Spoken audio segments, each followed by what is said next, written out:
ప్రజలకు చేసిన మోసానికి ప్రజల్ని గుణపాఠం చెప్పాలనుకుంటున్నారు. నీకు ఎన్నికల్లో ఓటమి జరిగితేనే డెఫినెట్ గా నువ్వు దిగస్తావు, నువ్వు ప్రజలకు ఇచ్చిన హామీలు అమలు చేస్తావని ప్రజలు నమ్ముతున్నారు. నువ్వేం చేసినావు? హామీలు గాలి కదిలినావు. పొద్దుగాలేస్తే కేసీఆర్ ను తిట్టుకుంటూ కలిగినావు. కేసీఆర్ ను తిడితే కాదు రైతుల కడుపు నింటది కదా, కేసీఆర్ ను తిడితే మహిళల కడుపు నింటది కదా. నువ్వు ఎంత అందంగా చెప్పినావు. ఇంటికి చుట్టం వస్తే ఇంత అరుచుకుంటందుకు నెలకు 2,500 1వ తారీఖు నాడు బ్యాంకులు వేస్తాను. మరి ఇప్పుడు ఎట్లా అరుచుకోమంటూ చుట్టాను?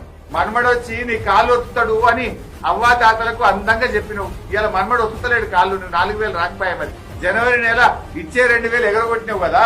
మరి అందుకోసం నువ్వు 4,000 ఇవ్వాలంటే మన్మడి కాళ్ళు ఒత్తాలంటే నిన్ను ఓడగొట్టాలి.